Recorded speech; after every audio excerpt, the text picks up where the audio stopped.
Xin chào tất cả mọi người. Chào mừng mọi người đến với kênh Đọc sách là việc duy nhất trên đời không khiến bạn phải hối tiếc. Mời mọi người cùng lắng nghe và cảm nhận ạ.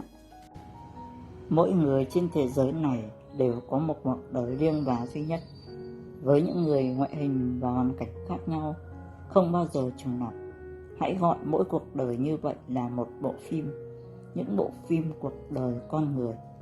Ai cũng có một bộ phim cuộc đời của riêng mình, bất kể đó là kẻ hành khách hay một vị vua.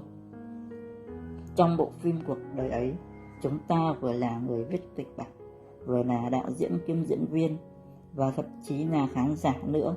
Nhưng có một sự thật đáng tiếc, thay vì làm đạo diễn điều khiển cuộc đời mình, dường như chúng ta lại thích thú hơn với việc làm khán giả cho bộ phim của người khác. Từ người thân quen, người trong các mối quan hệ xã giao, hay thậm chí là người hoàn toàn xa lạ. Việc tình nguyện làm khán giả cho người khác là một thói quen nguy hiểm.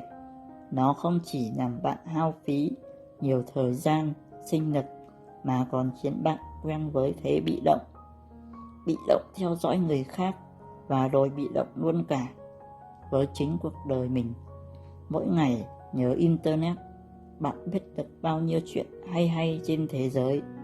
Từ cô nàng minh tinh màn bạc Hollywood nộ hàng khi dạo phố, cho đến anh nhà quê tung clip âm nhạc mới. Từ hot girl que đường cong cho đến anh chàng trẻ tuổi công khai làm lành với vợ. Thừa nhận đi, một ngày bạn đọc bao nhiêu tin tức kiểu này, theo dõi bao nhiêu người xa lạ kiểu này, tình nguyện làm khán giả vô hình cho những thứ vô bổ, những người xa lạ ở tận đâu đâu như vậy. Bạn sẽ mãi đóng vai quần chúng trong cuộc đời người khác. Cứ như vậy, cuộc đời bạn ai sẽ đóng thay đây? Hay nói đúng hơn, cuộc đời bạn ai sẽ sống thay?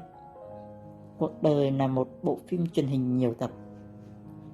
Nếu nói mỗi cuộc đời là một bộ phim, thì mỗi giai đoạn chúng ta đang sống sẽ là một tập phim riêng lẻ. Tập phim thời thơ ấu, tập phim thời trung học, tập phim thời sinh viên, tập phim gây dựng sự nghiệp, tập phim tình yêu, gia đình và tuổi già. Bạn đang ở tập nào của bộ phim cuộc đời mình? Những tập trước có gì thú vị và đáng xem không? Hay tất cả đều trôi qua nhàn nhạt vô vị?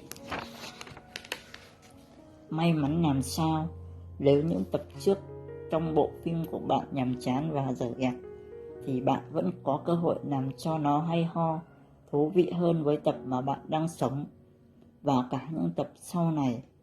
Còn nếu như bạn muốn cả cuộc đời mình trôi qua nhàm chán, không có gì thú vị, thì tốt thôi, không sao cả. Vì như đã nói, bạn có toàn quyền điều khiển cuộc đời mình. Chẳng mấy bộ phim nào mà tập nào cũng thú vị. Chúng ta cũng không nhất thiết phải làm cho cả cuộc đời giai đoạn nào cũng cam go gay cấn. Nhưng ít nhất hãy có trách nhiệm ở tập phim bạn đang sống. Đừng tẻ nhạt mãi. Có khó quá không? Bạn đóng vai chính trong một bộ phim cuộc đời, còn tất cả là vai phụ. Vì bạn là diễn viên chính và kiêm luôn đạo diễn, nên hãy luôn nhớ rằng chỉ bạn mới có quyền cho ai đó xuất hiện trong bộ phim của mình. Cách khôn ngoan nhất, hãy để mình đóng vai chính và những người khác chỉ là vai phụ. Có thế bạn mới hoàn toàn chịu trách nhiệm với cuộc đời mình.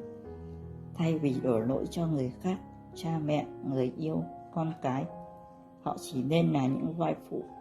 Bất kể bạn yêu quý họ đến đâu, bạn thường quên trách nhiệm lẫn khả năng đạo diễn của mình, nên mới có chuyện bị bận tâm phiền não bởi việc làm của những người khác. Ai đó nói sâu bạn một câu, ai đó tức giận với bạn, ai đó châm chọc bạn, và bạn nổi điên lên. Nếu thế thì bạn đang để người khác làm đạo diễn bộ phim mất rồi. Tất cả những ai bước qua đời bạn đều là diễn viên phụ, và bạn có quyền quyết định cho họ đóng tiếp hay dừng lại, hay cho ai đó bước tiếp bên đời mình, cũng như quyết định ai đó phải tránh sang một bên. Quyền quyết định nằm ở bạn. Hãy nhớ, tuyệt đối đừng để ai điều khiển cuộc đời của mình, kể cả khi bạn bị cô lập, bị tổn thương, bị xúc phạm, bị phản bội. Những cảm xúc tiêu cực đó không dễ chịu chút nào, nhưng bạn được quyền quyết định mình sẽ làm gì với nó, vượt qua hay gục ngã. Còn nếu như ai đó gạt bạn ra khỏi cuộc đời của họ, hãy chấp nhận trong vui vẻ, vì bạn có quyền quyết định cuộc đời mình thì người khác cũng có quyền quyết định cuộc đời họ. Họ không muốn bạn làm vai chính trong cuộc đời họ thì đừng cố chấp làm gì. Hãy tìm một người khác, một người muốn cùng bạn tạo nên một bộ phim tuyệt vời. Đừng bắt ép ai đó phải là cho bạn làm vai chính trong bộ phim của họ, vì bạn không có quyền đâu. Thế giới còn cả ngàn bộ phim khác để bạn cùng tham gia cơ mà. Hãy vui vẻ chấp nhận. Nếu cuộc đời là một bộ phim, hãy làm cho nó đáng xem. Sau này bạn già cả và về hưu, bạn không còn đủ sức khỏe để làm việc, không còn đủ nhanh nhạy để quan tâm từng hành động của con cháu. Lúc đó bạn sẽ phải dành phần lớn thời gian để ngồi suy ngẫm về cuộc đời, hồi tưởng lại từng thước phim bạn đang quay. Trong suốt những năm tháng tuổi trẻ, tưởng tượng đến lúc đó bạn sẽ nghĩ gì, hài lòng về cuộc đời hay là chuỗi dài những tiếc nuối. Sao mình không sống khác đi? Sao mình không làm thế này? Ước gì mình đã làm thế kia?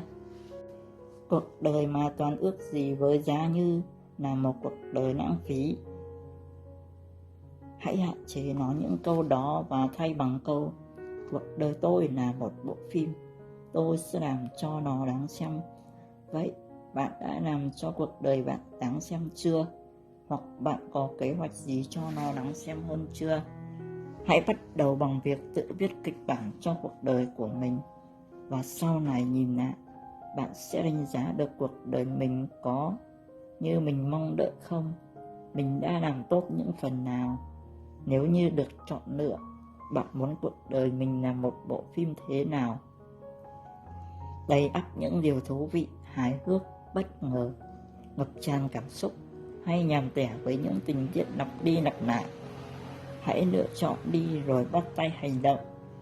Bạn sinh ra không chỉ để xem cuộc sống của người khác hay sống cho người khác xem. Bạn được sinh ra để tự viết câu chuyện của mình, tự mình hoàn thành các vai trò trong câu chuyện đó, và sau cùng là thưởng thức chúng với tất cả tấm lòng.